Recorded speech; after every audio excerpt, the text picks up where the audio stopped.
And the president tweeting this as he landed in Kansas City, quote, "I am very concerned that Russia will be fighting very hard to have an impact on the upcoming election based on the fact that no president has ever been tougher on Russia than me.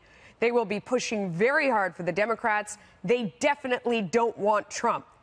Did you like that read? I do it with dramatic influence. It was really good. It's not all caps today, though. That's true. It was good, though. That's true. Katie, what's your take on that one?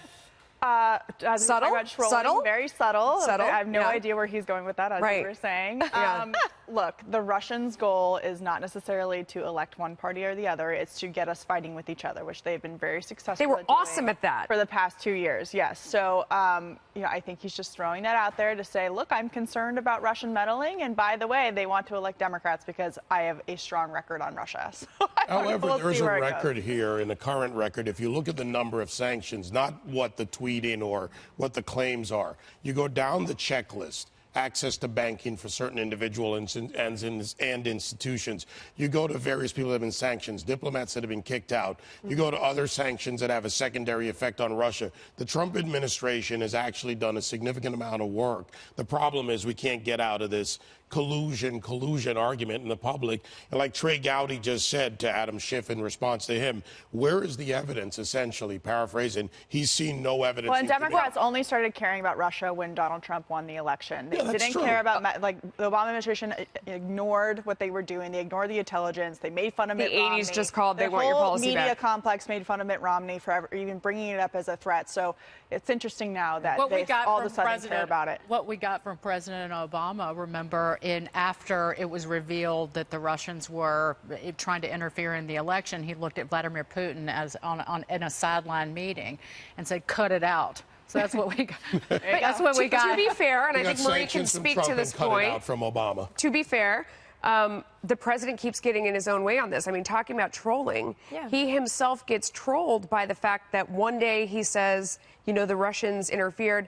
The next day he didn't, because he's conflating the charges of collusion and meddling. And feels like that's meant to undermine his presidency. So wait, let her respond. Go ahead, Here's the challenge, though. The sanctions that were passed overwhelmingly by Congress, Donald Trump did not want to sign, and he has not fully implemented because he does not want to put them in place. There are multiple reports that he did not want to expel that many diplomats. So what Putin sees is an administration taking tough steps, as David mentioned, but it's also a president they see that talks really tough with all of our allies and won't apply the same pressure to Russia. So Putin gets the thought from Trump. And look, Donald Trump said it. Or it's good cop, bad cop. Donald Trump said it in an interview.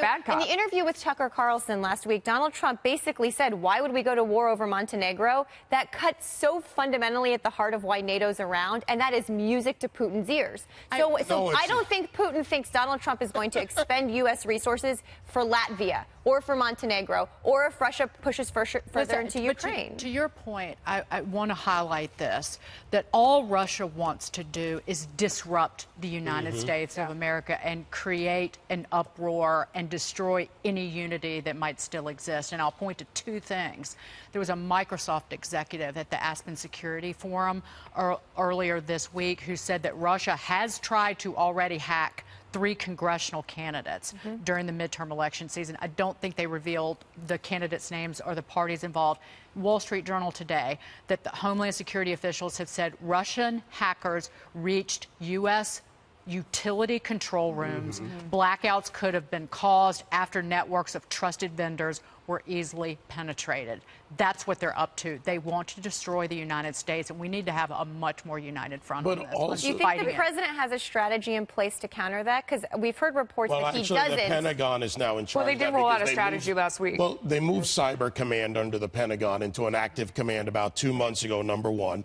Number two, the utilities hacking has been going on for some time, and it does need to be countered because 1/3 of Russia's GDP is based on energy, and going after our energy sector helps them stay strong. And they're not just trying to Dagan's 100% right, but it's other countries that they want to do this to at the same time.